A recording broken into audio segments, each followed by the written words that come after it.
اول ما قروت را به دست میکردیم، صفتش هم خوب نبود،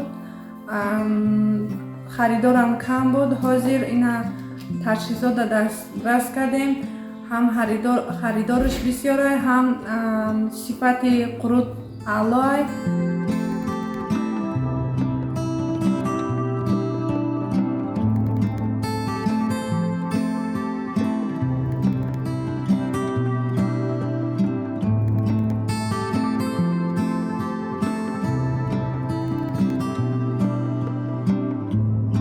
زیاده ما 15 گاوی ذاتی داریم. از هر یک تا آنها 10 لیتری شیر میگیریم. هر روز سحری صحرا برفته و یا را میجوشانیم، بعد خانه آورده میپزونیم.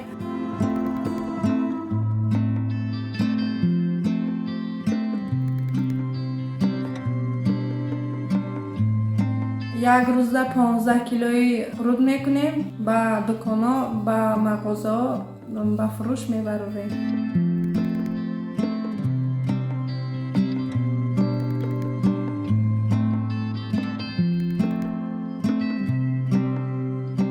در این ناحیه دوردست یگانه نفری هستم که قروت استیصال خود را به راه مانده، 3 زن خانه‌شون را به کار قبول نموده، قطعی آنها کار کرده تا 15 کیلو را قروت میبریم. با در آینده میخواهیم با زیادتر قروت کنیم، استیصال کنیم.